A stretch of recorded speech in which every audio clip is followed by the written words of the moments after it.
Good evening, everyone. Good evening. All right, if we can get seated, please, so we can start this meeting. I would like to welcome you all to the Dania Beach. Hello. Hey, y'all. I would like to welcome you all to the Dania Beach City Commission regular meeting. It's Tuesday, October 9th. It is 7:02. Call the roll, please. Mayor James. Here. Vice Mayor Harris. Here. Commissioner Brandemart. Here. Commissioner Grace. Here. Commissioner Salvino. Here. City Manager Baldwin. Here. City Attorney Ansbro. Here. Thank you. Could you please bow your heads for a moment of silence?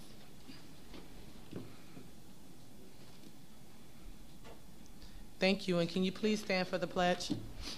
I pledge allegiance to the flag of the United States of America and to the republic for which it stands, one nation, under God, indivisible, with liberty and justice for all.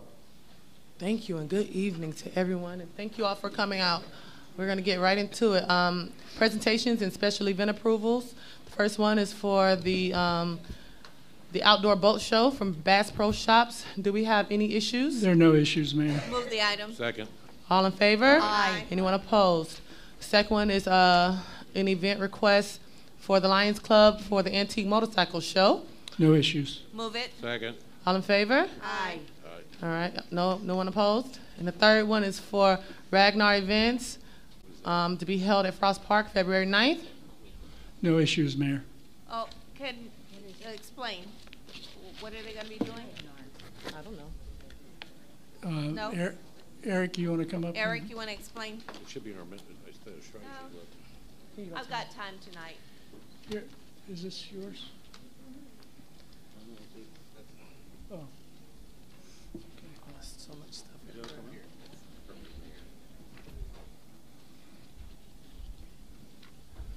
It's a race. Oh, no, it's a race. I wanted to explain.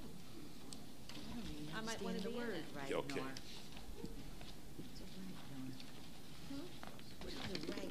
Good evening, Mayor, Vice Good Mayor, evening. Commissioners, Eric Good Brown, Parks and Recreation Director. This event is a three-detail event that BSO will be covering the details on at this event. Dania Beach reserved the right-of-way for it.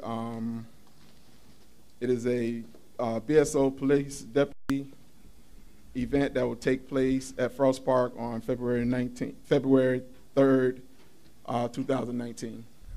Move the item. Second. Any, all in favor? Aye. Anyone opposed? The fourth one is the special event request from Rebuilding Together Broward County for a community project. No issues, Mayor. Move it. Second. All in favor? Aye. Anyone opposed? Great. Proclamations. I am so happy. I see you there. Oh, my gosh. I'm so happy to do this first proclamation in recognition of Maria Schultz on her 100th birthday. Y'all, let's give her a hand.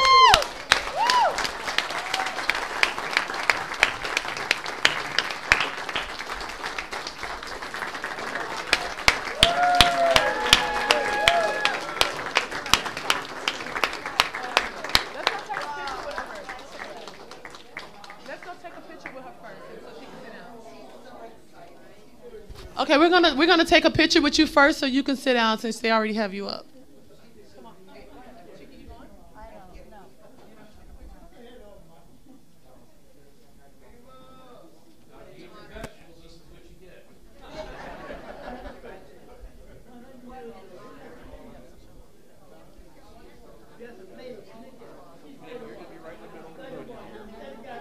I'm going to hold you. I'm going to call, okay? Ahí, fotos que estás viendo. Sí, oh, she mops, she cleans. It's my grandma. She says everyone here is her brother's. For enjoying her birthday with her. You're still having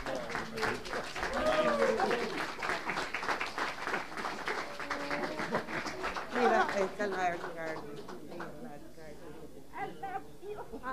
Oh, she loves her.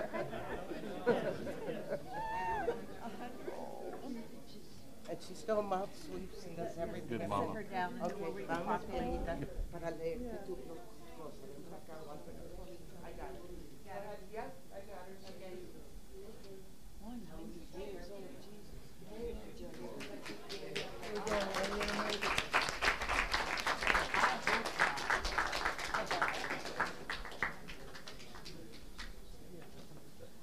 Wow. The first things first, can I have some of that water Maria's sipping on? No, what kind of water she's drinking. I'm going to read this, unless the family just wants to read it in Spanish. No, go ahead. Okay. Oh, thank you. Whereas Maria V. Schultz was born on October 12, 1918, and will celebrate her 100th birthday on October 12, 2018, surrounded by her friends, family, and loved ones. Whereas Maria V. Schultz was born in Cuba and raised in Havana, Cuba by Angela Nunez, her mother, and Flores Venero, her father. Maria came to Miami, Florida on the Freedom Flight on April 25, 1966. Freedom Flight transported Cubans to Miami twice daily, 5 times per week, from 1965 to 1973, making it the largest airborne refugee operation in American history. Whereas Maria Schultz moved from Miami, Florida, to Lyons, Illinois, where she made her life in many loving memories. Maria was a union worker at Jefferson Electric, from where she retired. This is where she also met the love of her life. Maria Schultz was a devoted wife to Julius Schultz for over 29 years. Julius Schultz, who passed away in 1998, lovingly helped the support of her 2 daughters, Nancy Lopez and Lena Hoover. The J is silent, right? Okay. Maria Schultz is a proud grandmother to 4 grandchildren and great-grandmother to 7 great-grandchildren, also a great-great-grandmother to Chloe Martinez. Whereas Maria Schultz loved America so much that she learned English and studied for months to become an American citizen. Maria would place Post-its on objects to learn the English language. She became a naturalized citizen in 1994. Whereas Maria Schultz always had love for plants, animals, and people. She was the one person people who always came to in a time of need. Maria's home should have had a revolving door for all the people who would come for her help. Maria always had a plate of food and a bed to sleep in. Maria once mended a dove's wounded neck and nursed it back to full health. Now, therefore, the City of Commission of the City of Dania Beach, Florida, does here recognize Maria V. Schultz on the day of her 100th birthday. Congratulations, Maria.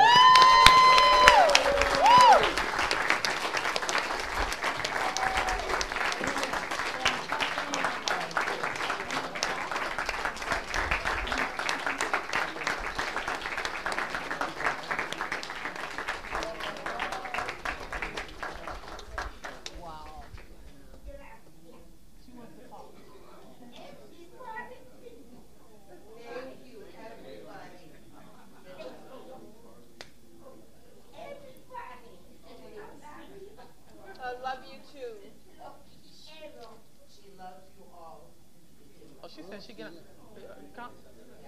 Relax.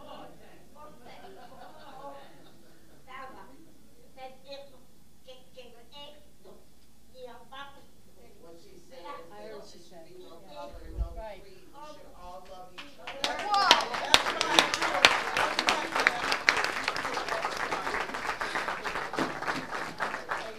Thank you. Thank you all.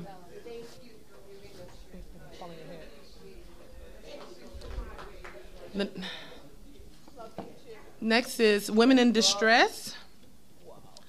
I'm going to read this one. It says, whereas the residents of the City of Dania Beach are this city's most precious resource, and ensuring their safety, well-being, and positive development is a priority and a responsibility that we all share in, whereas 1 in 3 women and 1 in 4 men have been victims of physical violence by an intimate partner within their lifetime, and whereas the exposure of young children to such violence is occurring at an alarming rate.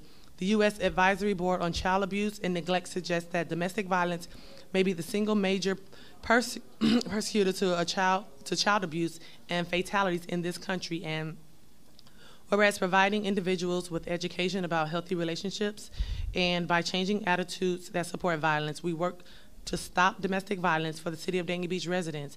Now, therefore, on behalf of the City of Dania Beach Commission, I, Tamara James, Mayor of the City of Dania Beach, Florida, do hereby proclaim the month October 2018 as Domestic Violence Awareness Month in the City of Dania Beach, and urge all to respond and work towards ending domestic violence by supporting their community's efforts to empower and assist victims in finding and assessing the resources they need, and by promoting awareness and prevention of domestic violence in our community. I want to thank Women in Distress for all of their hard work. I know that I send a lot of women there. There are a lot of women that are in violent situations and afraid to get out. And it was just one woman. It wasn't in Dania Beach, but she had been crying out for help. She was 17 years old. The guy said he was 20. He set her on fire with having a restraining order, all that. Like, the restraining orders really are just a piece of paper, and it really doesn't protect them.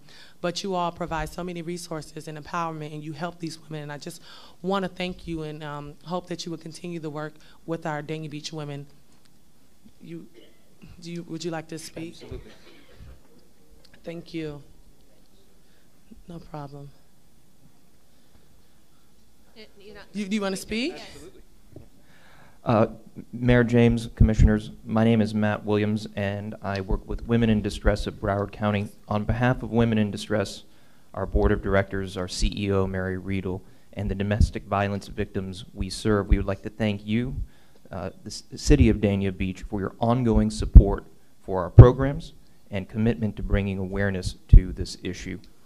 The mission of Women in Distress is to stop domestic violence abuse for everyone through intervention, education, and advocacy by providing free services to all victims of abuse and their children, and through the support of communities like Dania Beach.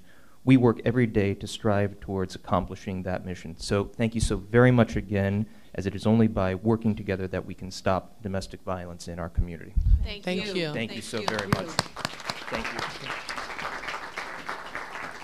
you. Next, we will have a presentation by Mark LaFerrier and Mr. Dennis. Are you going to do it? And Mr. No? Okay.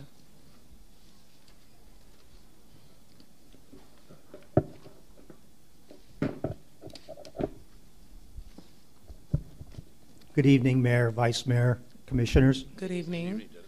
I was asked to make a short presentation tonight about our off-site work that's related to Dania Beach and the Dania Point project. Okay. I'm here to talk mostly about the work we'll be doing at Old Griffin and Bryan Road, Okay. which the intersection improvements are a requirement of our plating agreement with the county and the city.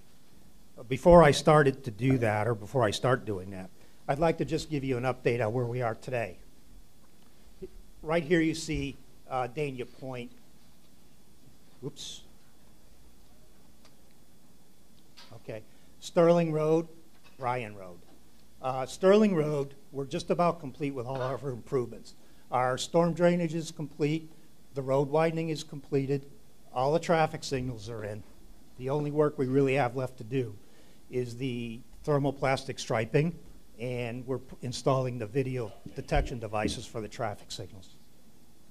On Bryan Road, we're paved up to what a lot of people,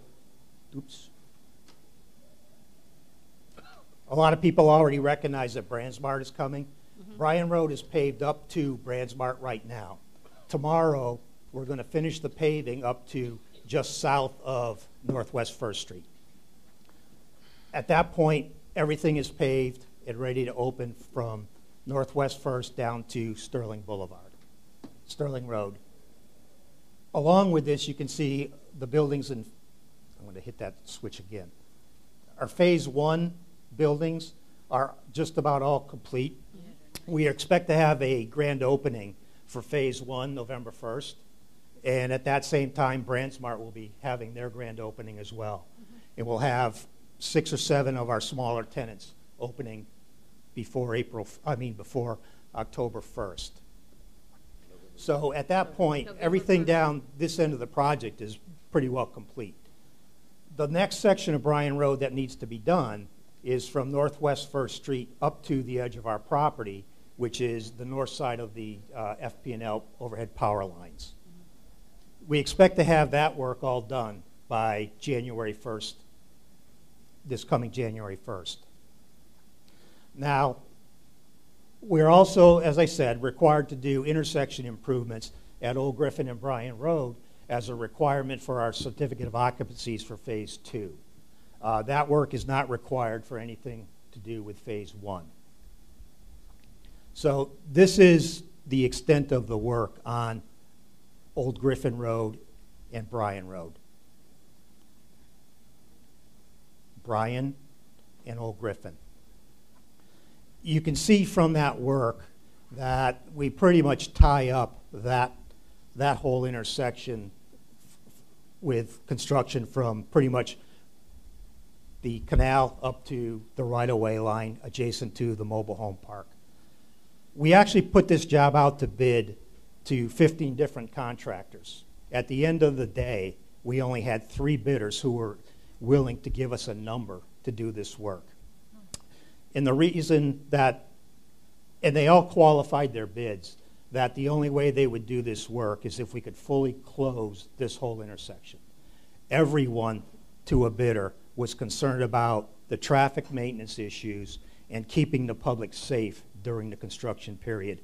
If we don't shut this road down, we're looking at a construction duration of anywhere from 10 to 12 months to do this intersection. And I don't think anybody in the city wants to see that intersection tied up that long. So over the last couple of months, we've been working with Broward County Traffic to try and get some understanding where we might be able to just contribute the cost of this intersection to FDOT. We understand FDOT is going to do a project from the bridge up to Federal Highway. And we felt like if we could work with FDOT, we could do, rather than have 2 long-term interruptions here, we could just combine that and end up with just one painful interruption. After 2 months of working with Broward County, it was clear that FDOT is not really committed to a schedule, and that timing would not work out for us comfortably. And as I said, we need this work done to get our first certificate of occupancy for phase 2. We expect to request that certificate of occupancy spring of 2019. So having said that, we need to start working on this road as soon as we can. So what we're proposing tonight is a full road closure of everything that's in this area designated as the improvement area. And having the ability to close this intersection off, we're going to be able to take that 10 or 12 months worth of work and shrink that down to just 3 months, 3.5 months. But what this will require is that full section of road to be closed to all east and west traffic. What we will be doing, we will create a drive for the residents of the mobile home park at the edge of our work area. So they still will be able to travel eastbound on Old Griffin to get into the mobile home park. There's also another entrance access point down south of our work area for the mobile home park access as well. So some of our problems with this are we have very deep utilities to install. We have, when I say utilities, I should say storm drainage and surface water management improvements we have to make. We also have some AT&T Comcast lines that have to be relocated as well. And we're kind of at their mercy. So what we've decided to do, we actually changed our schedule a little bit. We intended to shut this road down the 1st of November. But we started looking at our overall schedule, and as I mentioned earlier, the rest of the work on Bryan Road going up to January 1st. And we felt like if we're going to detour traffic around, and I'll get to the detour in a second, it would be better if Bryan Road was completely done so we're not detouring truck traffic to the Commerce Center around barrels and cones and Jersey barriers. So as a team, we felt like if we can get Bryan Road complete, we'll then go right up into Old Griffin and Bryan Road and do that work in the next 3.5 months. I have a question Yes. about this part. This is closing more than this little section because the road goes all the way up to Griffin Road. Correct. In 95. So you wouldn't just be closing this section, you would be closing that. Well, we all the way would up. close this section, but we expect we're going to be signing the detour route with digital signs and static signs. We've already talked to the county that they're going to notify with their reader boards on the highway that Old Griffin Road is going to be closed to through traffic. But there still will be the availability of access from here to to Griffin for the residents of the mobile home. What is the park. difference between a partial closure, and I only say that because we still have another situation that's on Federal Highway that we haven't even remedied yet, and that's been months now. And Bryant Road has been one-way traffic both ways, and we've had to maneuver through that, and I think that we've done a great job on Bryant Road.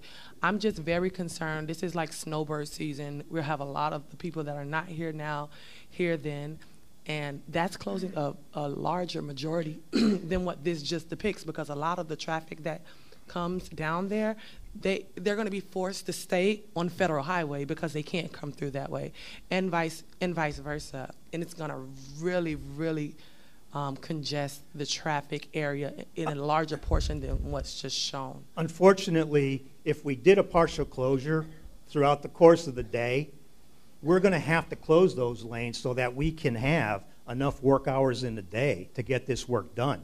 And you end up with the same problem, except the traffic is now going to stack up from where we have to put a flag person all the way up to Griffin Road. And the same thing over the bridge going back toward Federal Highway. The other problem we have is, as we do this work and we try to do the lanes the way we should do, try to get one lane done as we did on Bryant Road, shift the traffic over, and then come back and do the other lane.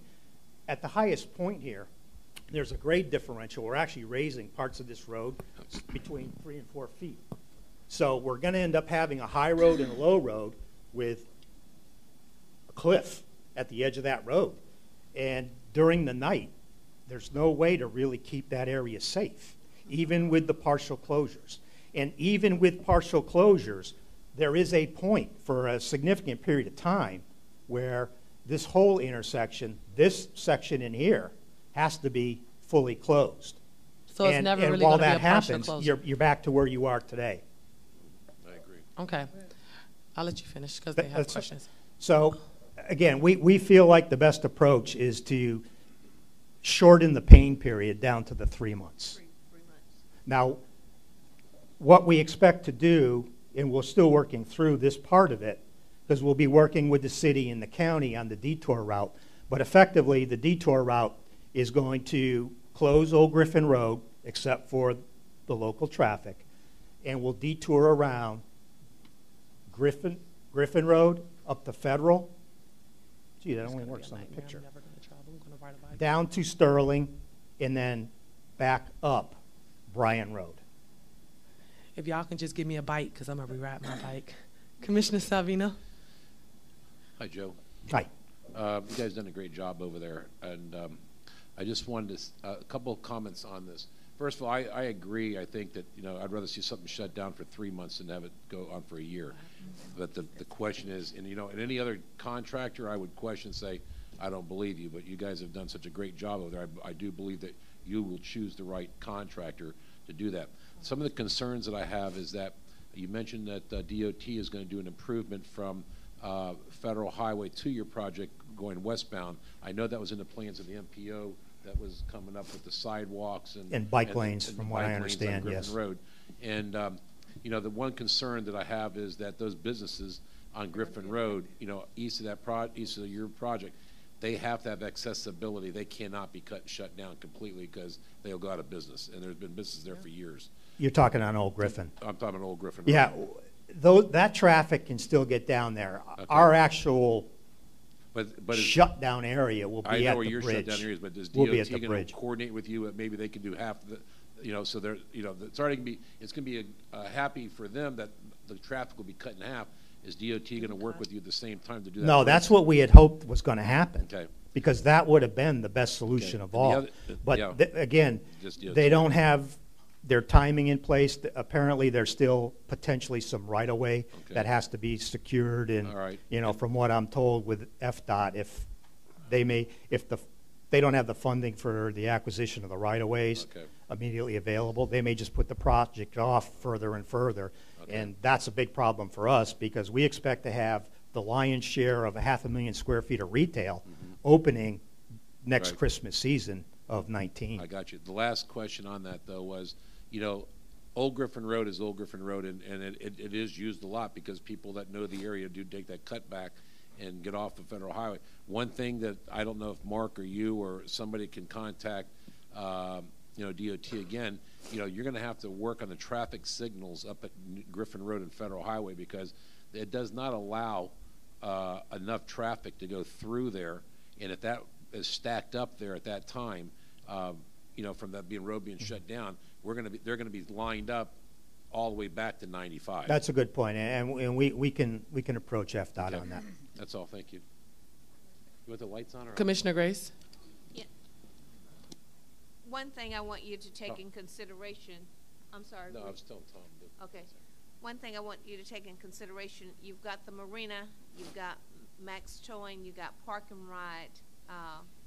Are they going to still be able to do business? Absolutely. Is that gonna As I said, our shutdown will start right at the bridge. Okay, so, Because we're aware, those, we don't have any expectation or willingness to shut any of those businesses yeah, down. I agree I too. want to minimize the impact to everybody around Right, us. 3 months opposed to 6 or out, 9 or 12. 12, yeah. Yeah, I think the 3 months, and we can live with it, and just make sure that if That- we do have to have the flag people out there and for safety or whatever we need. Oh, we'll be there. believe me, during the day, we still will have safety crews out there, even though the road will be totally shut down.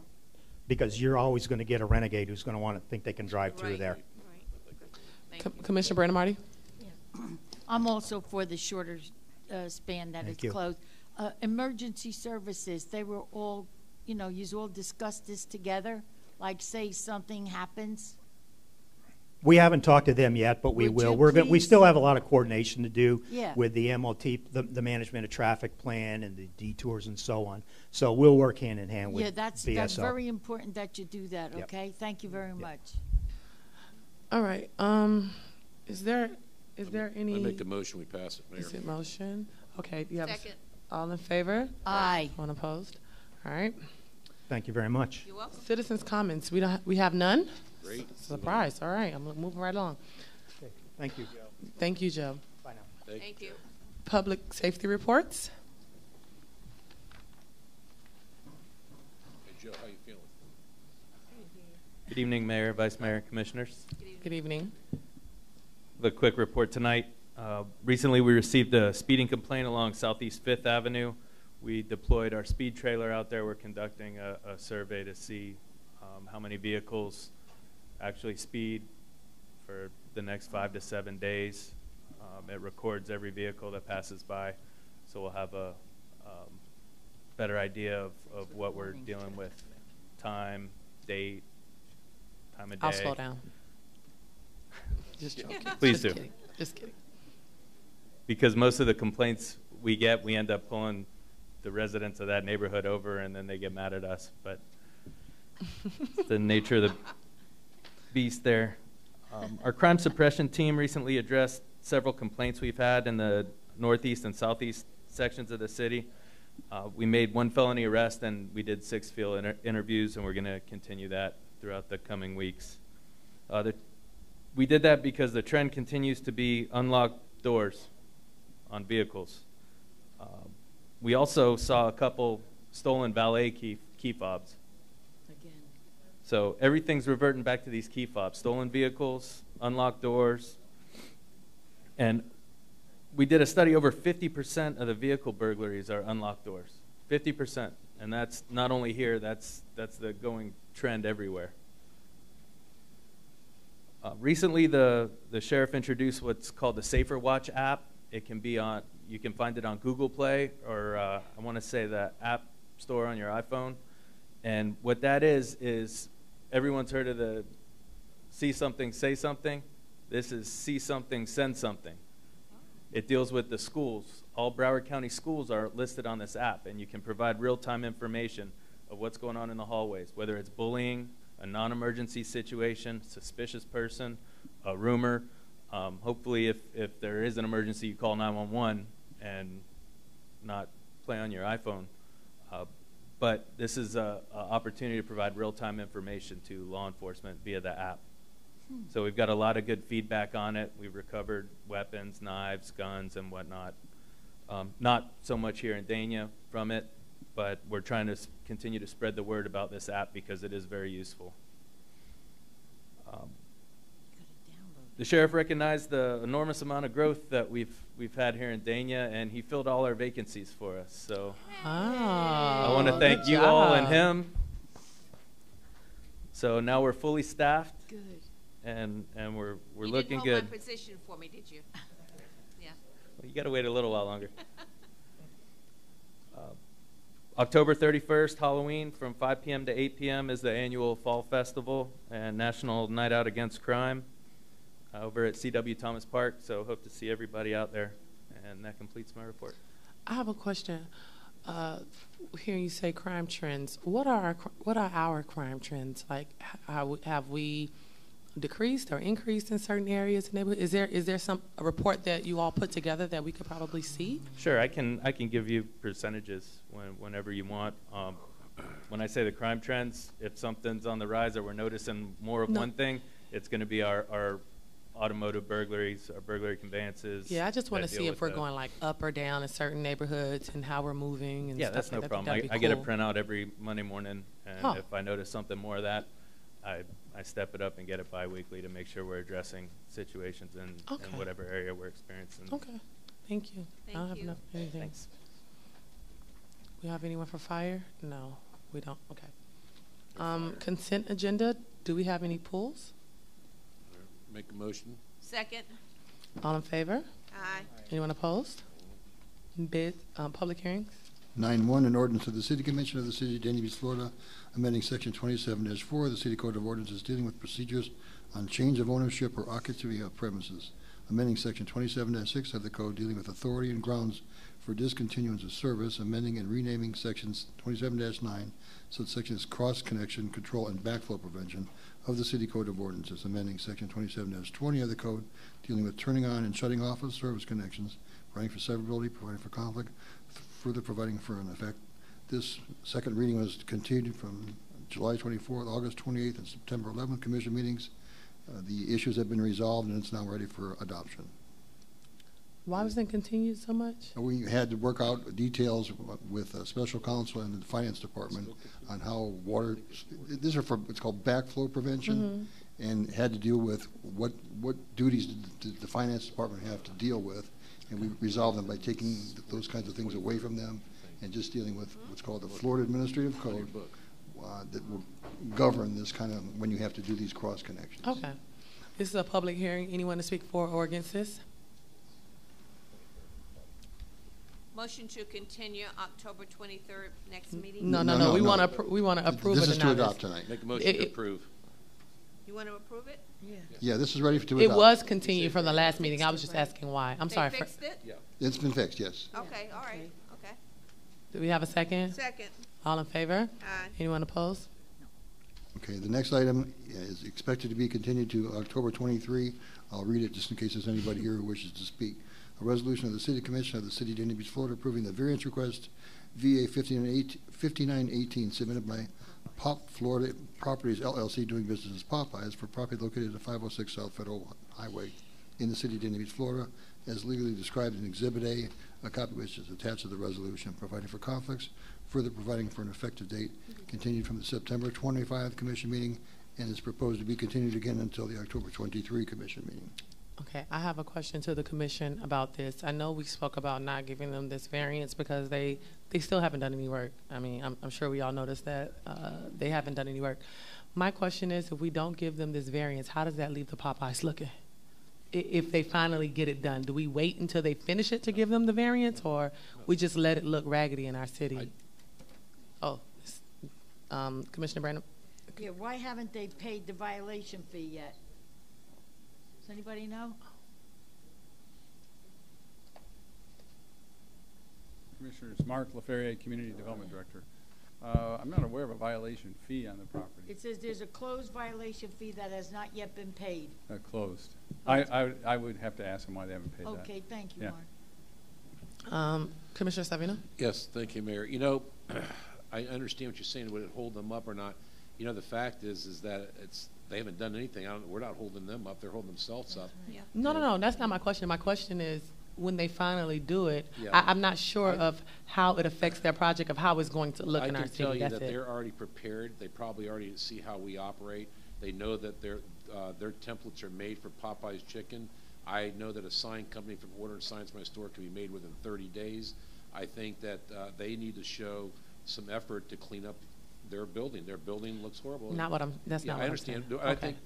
I think they need to show that they need to get back into action, and then I have no problem with approval. What I'm asking is, once they start Once they on show it, some effort, they stay consistent, I'm all for it. Okay, that's what I was asking. Vice Mayor? Are we able to ascertain what 75% of construction before we can give them the variance for the sign? Are we able to do that? Well, here's what happened. I've talked to them a couple times since the last commission meeting. We actually met with their architect and engineer twice, too. They'll admit that they haven't been diligent with the project, and they've had some issues with their subcontractors. And they've got a new project manager, and he actually just came on the job site about a month ago. So he's trying to put together a schedule. That's why we asked for it to be continued, and the applicant agreed. Because I told him I needed a schedule. That's what the commission wanted. He wanted a little more time to ascertain what the issues are. But their plan is to have it done by the end of the year. Okay. So that's the schedule they're on. One of the things that held them up for a while was a DOT permit, which it shouldn't have really held them up. It was waiting for them to come in and pay for it. But you have their attention now, and they want to move forward with it. There were no plan revisions needed to the building. They've got a building permit to construct the building. They just didn't proceed in a very diligent and expeditious manner. The site permit is going to be issued probably in the next couple of weeks, which wouldn't hold them up anyway from their their December 31st schedule. On the phone. He's going to be coming down shortly. I just make a motion before, like you said, they asked for it anyhow. Hold on. I'm sorry. Well, we still have comment and have that. I'm sorry. Commissioner Grace? Mark, I just want to make sure they understand how passionate we are about making our city look good. Yeah. And that's an eyesore in Federal Highway right now. And of course, in that building, and we want a resolution as soon as possible. Yeah, I hope that we'll have a good final report on it when you hear the item in 2 weeks. Okay. Thank you. This is a public hearing. Anyone to speak for or against this?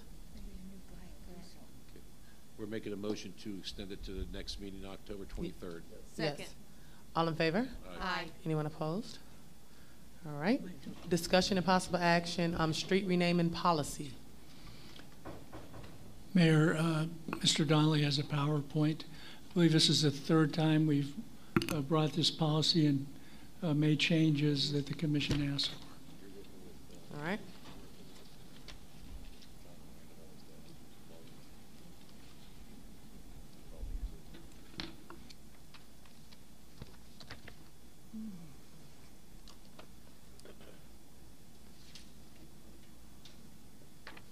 Good evening, Mayor, Vice Mayor. Good evening. As Mr. Baldwin said, this is another revision of our street renaming policy.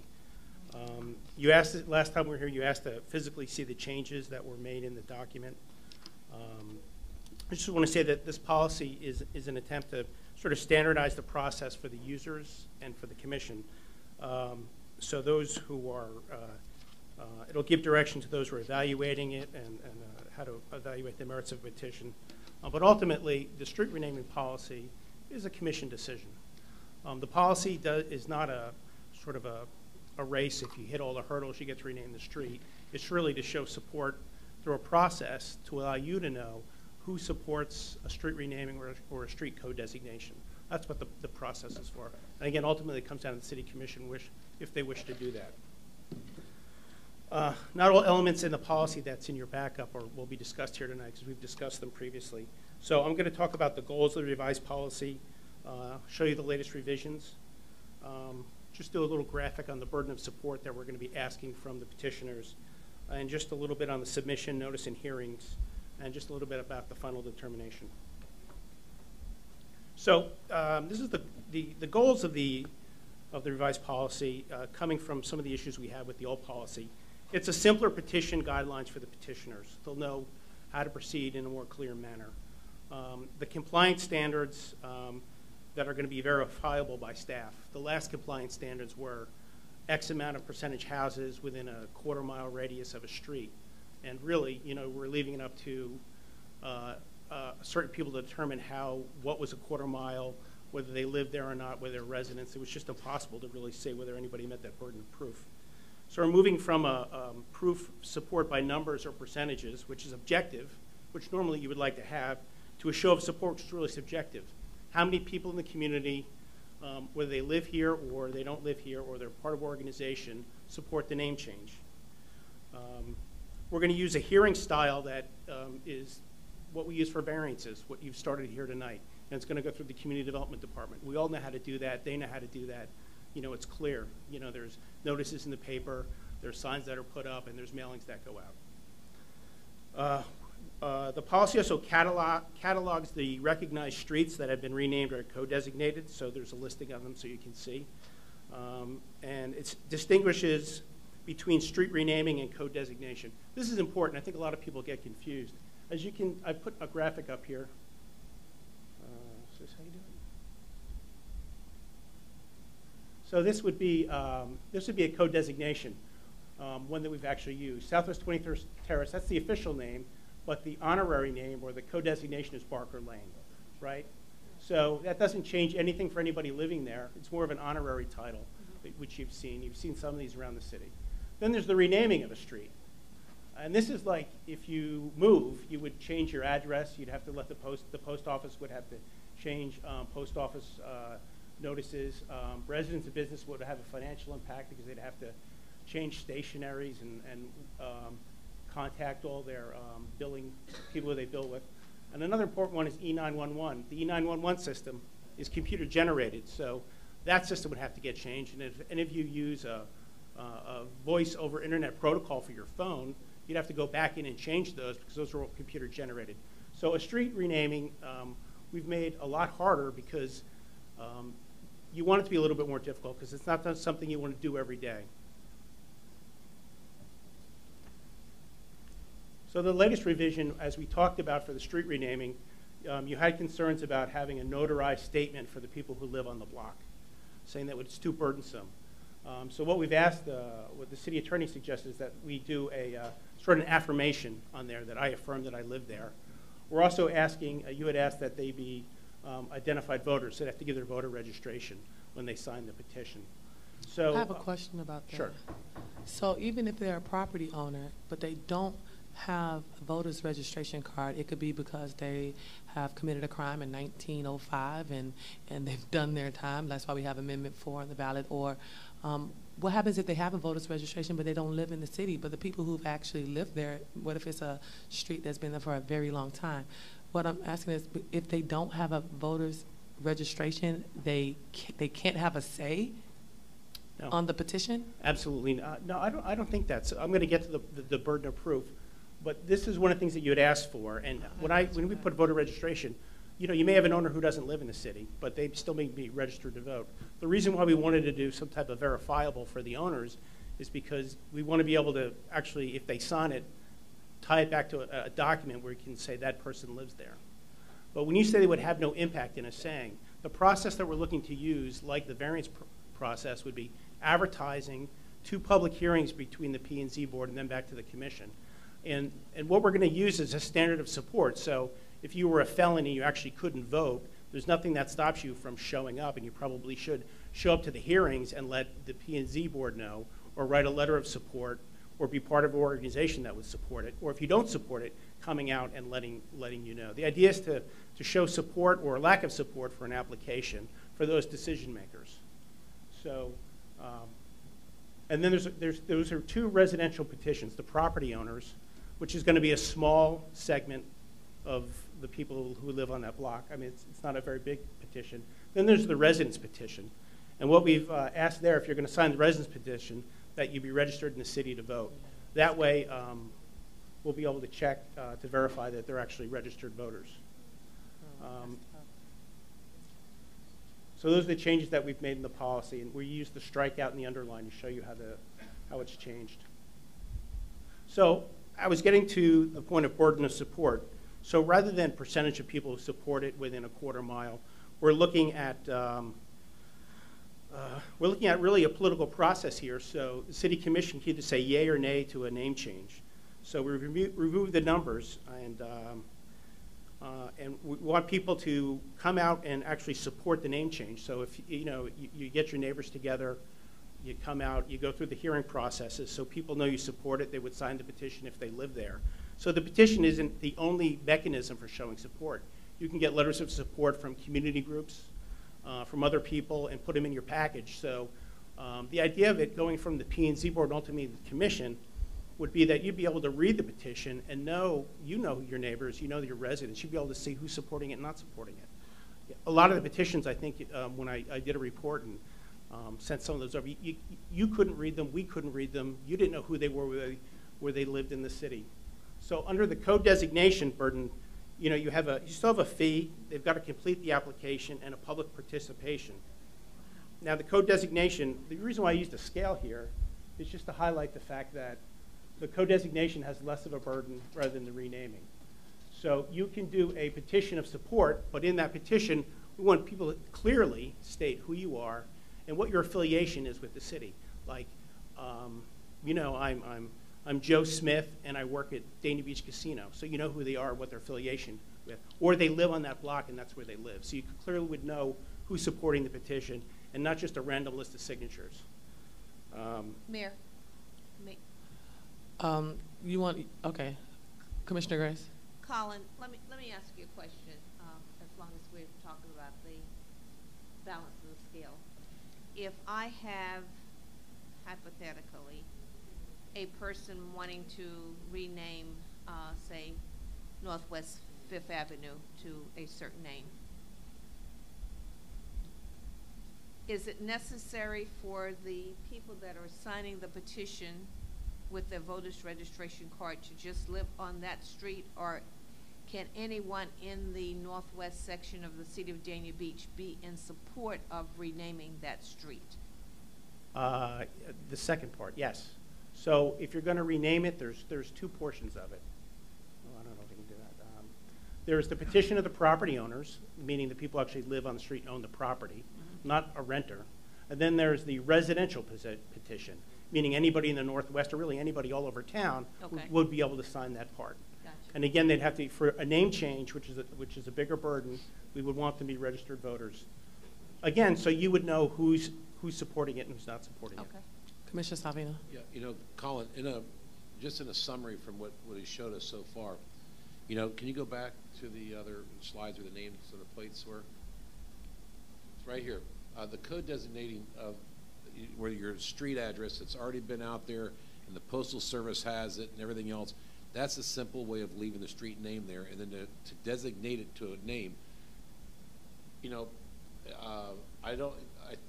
Can't we wouldn't it be logical that if we left the name of street like you see on the street signs now, they're about this big, and then instead of putting another name underneath that same thing, like Baker Lane, why can't we put a smaller sign underneath it instead of code designated, then put Barker Lane underneath it, because that way you don't have to go through the post office.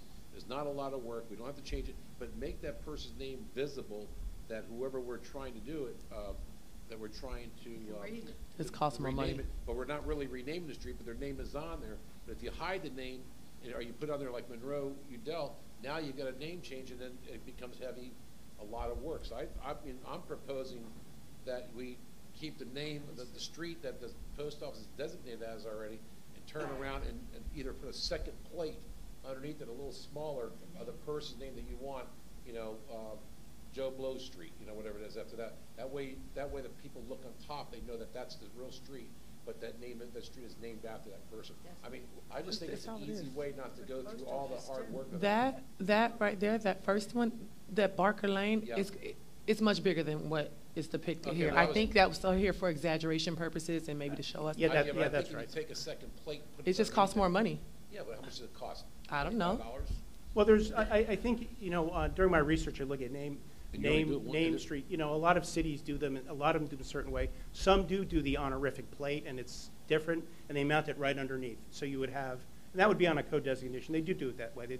they'll put a separate blade up there depending on your streets. You know, cities use all different styles. So that's really, that's physically enacting it, and I think we can always make changes to that. I have a question. Sure. How many streets have we had renamed and not co-designated in the past, I don't know, 10 years or what you can remember of you being here? Excuse me, I'm getting used to my progressive glasses here. 1, 2, 3, 4, 5, 6, 7. Argonaut Isles, North Isles, Monroe Udell, East Park Street, West Park Street, J. Ely Boulevard, and Mac Way. And that's sort of like a not a real street. It but happens. Okay. So there hasn't been too many. Who pays for the impact on it? Like, who pays for the signages? Because I remember Hollywood went through something similar, and then they tried to make the residents on their street pay for the actual sign. Is that what we do? Well, or no, we charge a fee, and the street signs are really nominal. They're really not too much. The Like fees the are really supposed to application cost, fee? Yeah, the application fee, and also has you pay for additional if you go over the $500, like for the mailing or something. The mailing or the advertising, the applicant would be responsible for that as well. Okay. Are there any other comments on this? May I finish? Oh, yes, I'm sorry. That's right, I'll be quick. So just about the process, you know, we have the petition. It goes to the city clerk. The city clerk will check it. If it's a street renaming where we're going to have to check voter rolls, it's going to go over to the supervisor of elections. It'll come back. Assuming everything's okay, and one of the items that I put in there is it's got to be neat. We have to be able to read it or you're going to send it back because you need to be able to read it. So once it'll go down to community development and it'll be handled like a variance application. P&Z will have 2 hearings, and it's there you would have the expectation of the public or those supporting the application to come out and really show their support. In that, they would also have to, you know, have some type of biography of who they're supporting or a reason why. Suppose it's for an organization and not a person. So that would be done there. And again, the P&Z members are members of the community. They would know the people on the list, and assuming they would know the background of the application. Then it would go to the city commission for a public hearing, as you would the variance, with just 1 hearing. Again, I would expect that the people supporting the application would show up and show their support numbers as to why and give you a backup of letters and notices. Final determination and waiver. This is part of the old policy, and we're carrying it forward. The city commission, ultimately, you make the final decision on all these applicants, and it takes a 4/5 vote for approval for a final determination. And ultimately, you can waive any portion of the policy. Suppose you had something that was just, you all felt was just so obvious that you would want to do and didn't think there were any problems, you could go ahead and do it that way. The only thing you can't change is the automatic denials. The automatic denials are, you know, county and state roads that we don't have the power to change those names, or something that's been renamed or co-designated. So those are the only things you really can't, you wouldn't be able to say no on. But if you wanted to approve a process like you did when you renamed Park Street, the CRA board and the city just kind of approved that without a big to-do. So if you want to do anything like that, you always have the power with a 4/5 vote to waive any of these processes if you thought it was too burdensome or the public notice or something, or the application was just so obvious you think you would approve it. Commissioner Brandon-Marty? Yeah. Correct me if I'm wrong. Didn't we have a problem one time because of a church? Yeah. Yep. Yeah. Oh, I don't remember what it was, but I know it Fifth was Street. something to do with the church. Pastor. It was a What? pastor. Pastor. Oh, okay. Forget it. Forget it. I already know. You remember now? Yeah, no, I already know. Okay. It's okay with me. Okay. I just want to know that we're prepared in the future for any more of that. Well, I think the reason why we've set it up this way is a burden of proof rather than having to get signatures and have it going in front of P&Z. Again, these are our residents, people who have served in the community and do public service. They would know the history of the city and they would know the people being honored. It seems to me that they would know their fellow citizens, rather than a staffer who may not know, being here a year or two and not think twice about something. It's really going through more of a political vetting process and a hearing process through the elected officials and through your appointed officials. Sure.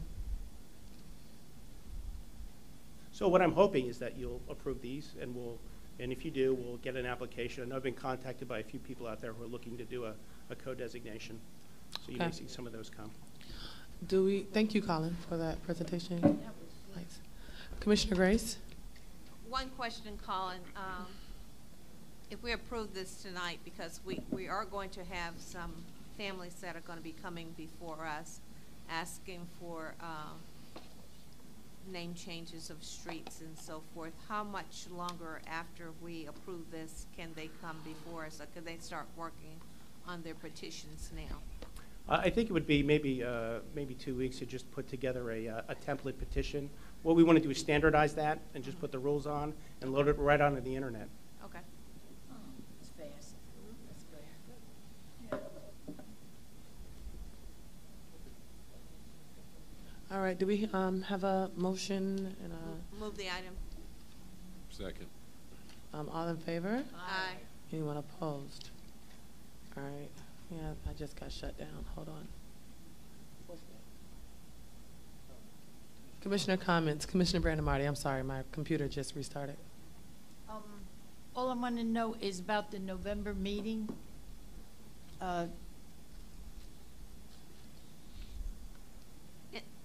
As we've done in the past, and I'm hoping that we will continue that, even though I won't be on this commission, but it's, we closed down the week of Thanksgiving at that meeting. So, City Manager, can you give us a clarification on what we did before?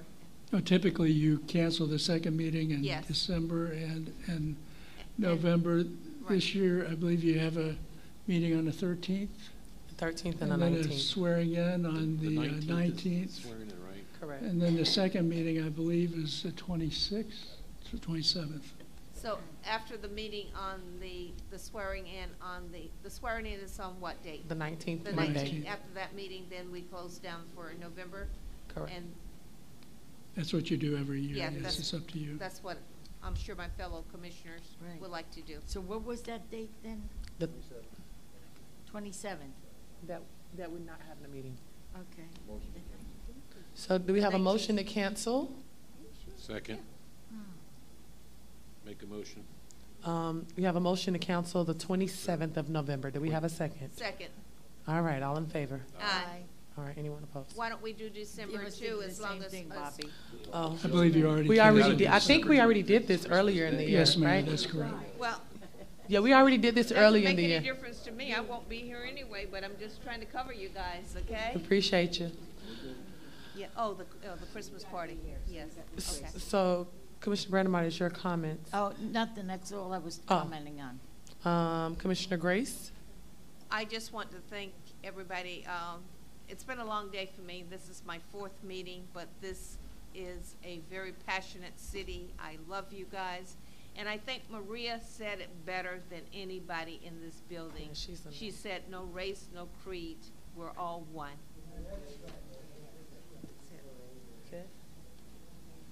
Okay, Commissioner Savina? I'm good, Mayor. I've said most of what I had to say tonight. Thank you very much. Vice Mayor? I had the opportunity the other night to go to an event in Miami Beach, and based on some of the other things that were said tonight, we met Robin Roberts from Good Morning America. She was receiving a humanitarian award, and she's someone who was near death a couple of times. She survived cancer, and she got out there and stood on that stage about how happy she was to be alive and how diverse the world is now, and you can't pass judgment on anybody based on what happened in the past. So, she's definitely a half full kind of person, and we got to meet her afterwards and said a few words with her, and she was aware of Dania Beach and, her history in basketball. And it was just such a warm, wonderful experience that anybody who doesn't have the ability to look forward and happily in the future than look hatefully at the past, I think, adios. Let's see, I was going to say something else. And then what I said earlier about art. Art is in the eye of the beholder. I've had people come up to me and say the new logo looks like crap. I don't like that logo. It looks like crap. I mean, sometimes you just get really caught up in the negativity of the thing and said, well, let's look at that new logo and see what we can do with it, rather than it looks like crap. I mean, the comments that we get up here as elected officials, sometimes it's just like, wow, I can't believe you just said that. But they do. I was appointed, when I was at the League of Cities last week, I was appointed as a at-large member of the MPO Executive Committee. So Commissioner Blattner called me up and said, hey, we got you. So that was kind of nice. And then the other thing I wanted to mention was I went to one of the parks meetings last week, and there were some really totally misinformed old-timers there who thought the Bermeo Anahil, they were going to take our land and take our parks. They're going to take our parks. Don't vote for them. I'm thinking, like, what in the world are you talking about? So I'm sure, Eric, you heard them. I was there. You heard them. You heard them. It's just like they were so mistaken that, again, they can't look to the future because they're so stuck in the past. Amen. They're going to take our land. I mean, Charlotte, that's what they said a couple years ago out at Estates of Fort Lauderdale when the Stellar Homes project, which is now underway, people said, oh, they're going to take our homes. It's just like, what the world are you talking about?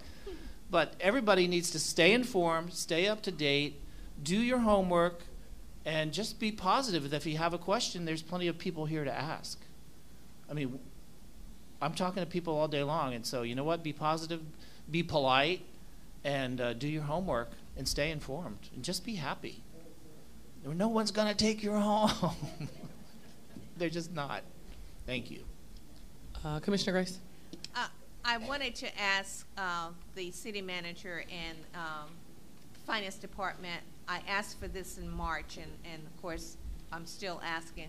How are we doing with the RFP for the auditing, and when will that be presented to us? And how much longer do we have to wait, or do I have to come back as the sixth commissioner to get things done? I believe it's being presented to the commission on at your final meeting, Commissioner Bitt. On the 19th?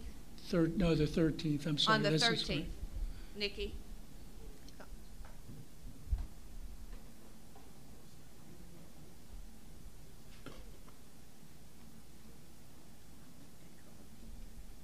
I thought that.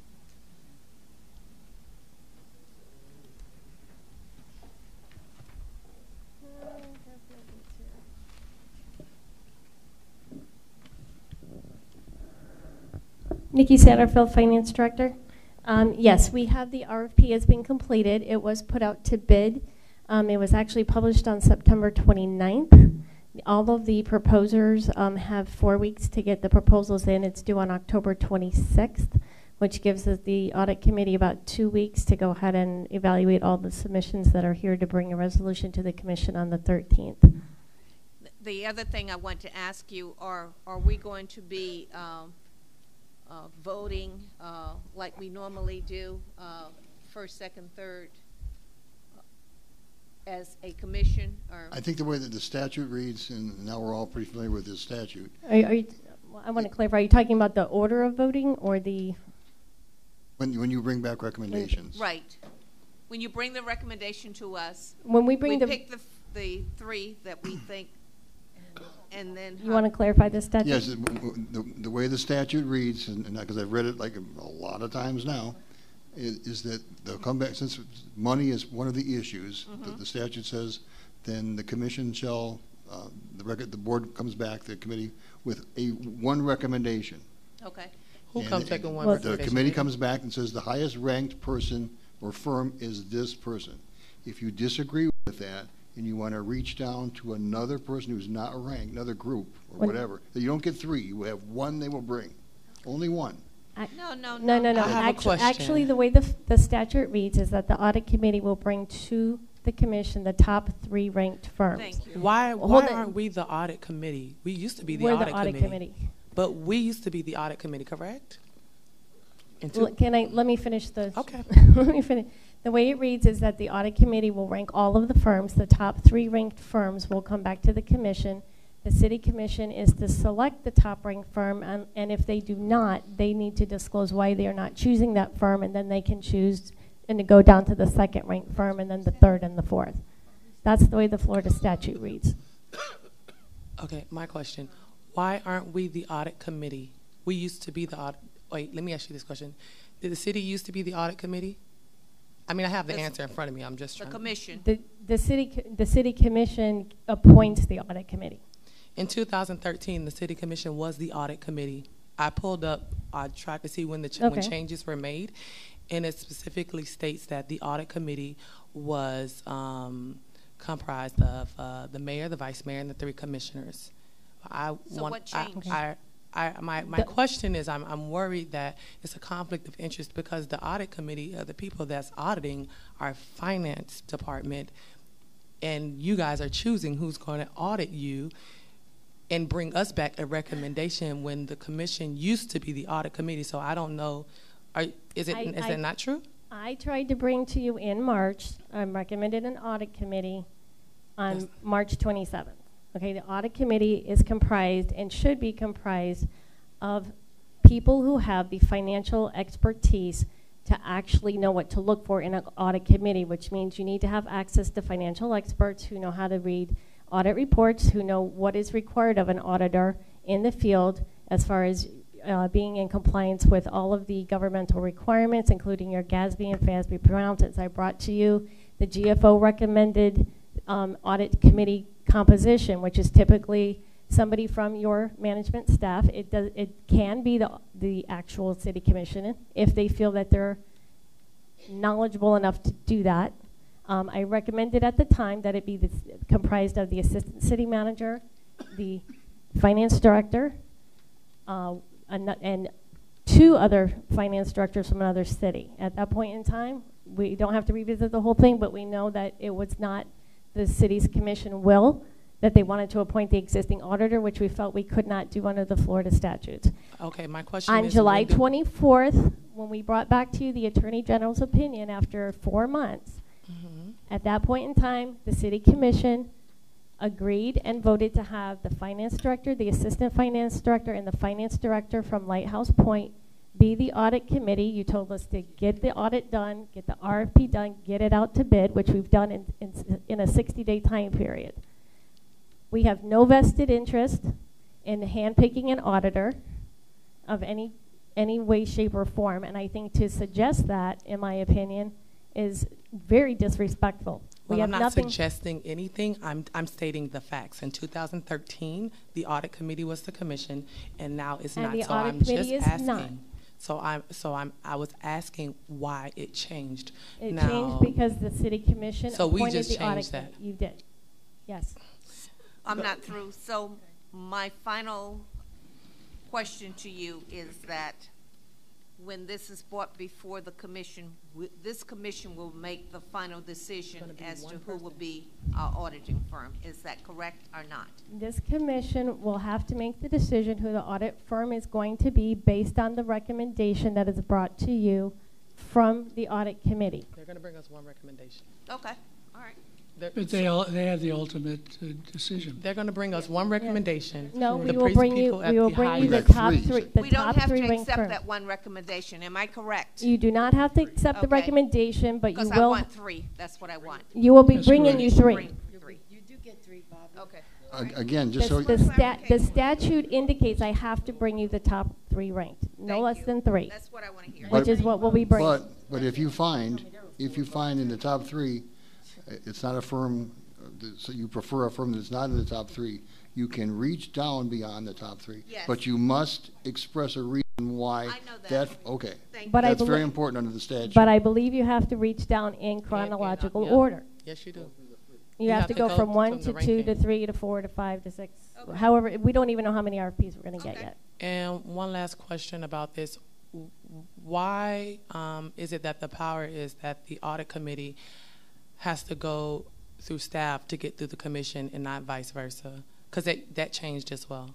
I'm sorry? So it says the audit committee. Okay, I have the notes. No, I just don't understand the question. There's a thing called the cone of silence, which we have begun to use for almost all of our bids, meaning people who are prospective bidders or want to do work here may not contact you directly. They also are not allowed to contact the audit committee. We cannot speak with any of the auditors. We cannot speak And that, we're- that are we're starting to proposing, use that as nor are all- they supposed to speak with the commission. We're starting to use that with all our bids Yeah. to avoid problems for you and for the city.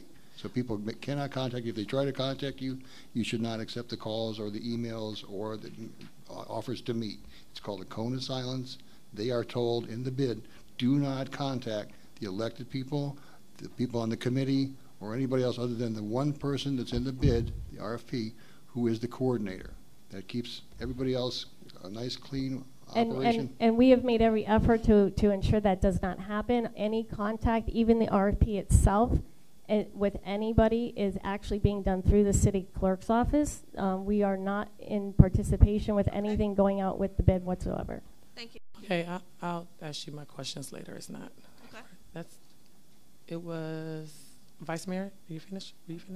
I just want to wish everybody a happy Halloween and to come out to our fall festival. That will be happening on the 31st. Yeah, that will be happening on the 31st. Oh, go ahead, Commissioner Grace. I'm sorry. I forgot to thank the Dania Beach Women's Club, the Estates of Fort Lauderdale Women's Club, Gracefully Aging, and the Dania Beach Men and Women's Club for your generosity of helping us put together the bags of candy and all of the other goodies for the children. Thank you so much.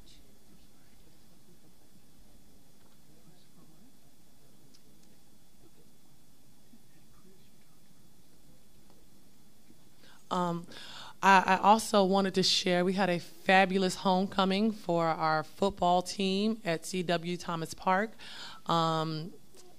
Listen, them coming out the tunnel and dancing to different songs, and the cheerleaders, it was back to the 80s, so they had little unicorns, and they were dressed up really nice. And Katia did a great job coming out and spending her Saturday taking pictures and filming with us. And the community support was awesome. And so I would like to thank Parks and Recreation and Hakeem and Eric and TJ and staff, and especially Public Works, who the next morning that park was cleaned from top to bottom. It was an amazing sight to see, and it gave us a sense of community and something that I want to continue to build on. And so I want to thank you all. Commissioner Grace, your light is on again. I don't have anything else, honestly. I also want to make sure, I also want this commission to bring Dania Elementary and award them with their A School of the Year celebration or plaque or award or whatever we did for Collins. I don't know if you all understand the severity of what's going on. We only have 51% enrolled in Olsen Middle School. Our kids are not wanting to stay in Dania Beach and go to middle school here. And that is a problem because the funding is cut because they are giving funds based on how many students that they have. And so I've been in communication with Robin Bartleman, school board, with the demographics, and we need to be aware of what is going on and the shifts and the changes that, you know, they may or may not be wanting to make. However, I do think that we need to, one thing was mentioned at the meeting, and that was implementing something that can possibly get more parents and students out here, and that is having like one school every meeting come out and do the pledge, or have the kids come out and do the pledge for those schools, or different classes, you know, their parents to come out. And we just need more school involvement from this dais. I don't think there is enough involvement here, and we are building a place that we want to leave something behind for our kids, for them to do, and want to show them that we really care. So there, we can also do the swearing in of their student government. There was a lot of good ideas at the meeting that we had, and I think that we're going to start partnering. But I just wanted to know if it was okay to reach out to any of the schools. Are you all in support of having the different schools come here and at least doing the pledge and getting Dania Elementary their A School award status? Everyone's okay with that? Yep. Sure. All right. That's all I have. And now we're going to go to appointments. Dania Beach Housing Authority. We have Derek Hankerson, whose term expires, and I want to appoint, what is her name, Rosalind Curry. She is a longtime Dania Beach resident, and especially in that community, and I think that she'll do great things on that board. So I don't know if we have discussion, or I think the recommendation has to come from the commission and not from me, correct? This is your appointment subject to them ratifying it. Right, okay. So we have any? Motion to approve? Second. All in favor? Aye. Anyone opposed? Awesome. Administrative reports? Thank you, Mayor. I've been keeping the commission informed, I believe, on the red tide issue. We have conference calls every day at 1 o'clock. And really, Dania Beach has not really shown any red tide. What you saw in the paper, Mizell, Johnson Park had some, but as you know, that's not in Dania Beach, even though the newspaper says it is. It's in Hollywood. So we haven't had any fish kills in Dania Beach, but we're continuing to monitor it. And then the only other thing, I don't know if people are paying attention, but, you know, it's like Wilma several years ago hit the end of October. This hurricane's going up through the Gulf right now. It's going to hit the Panhandle. So we're really not out of the woods yet. We are with this particular hurricane, but hurricane season, I don't believe, ends until November 30th, so we need to remain vigilant and prepared. Go ahead, Commissioner Brandimani. Bob, do you think at all that the port has anything to do with stopping that red tide from coming over this way? Because from there down, we're not suffering, but from there north. All over and everything's got it. Who? All over and everything's got it.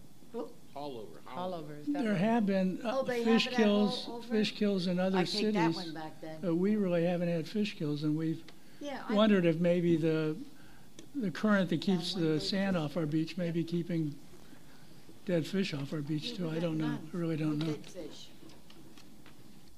So that's all I had. Oh, and before I forget, I also wanted to say me and Ms. Grace had a great time at the A1 racetrack. We came kind of late, but we got there. It was a race for a cure. I know Commissioner Savino was there before. I brought kids there, which I lost my mind by doing. But what was your time, Mayor?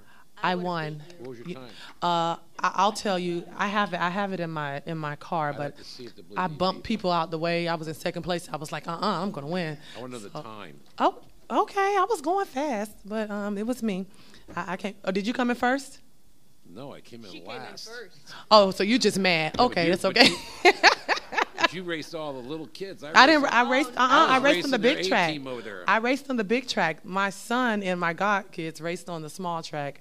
But it was, they kept telling me to slow down, but I was like, not here. I can't come. I can tell you one thing. I don't know how you felt, but I got out of there. We were on there, they're about 30-second laps. You do 14 I of felt them. claustrophobic. They put a thing over your head to cover you from the helmet. They put the helmet on. Your face is like this. You hit that gas pedal. It's electric. And when you start turning that corner, your chest muscles start to pull you. You start by hyper. Okay, well, it wasn't that serious for me. I'm I don't know. 65. You're 25. Okay. Okay. I'll take that.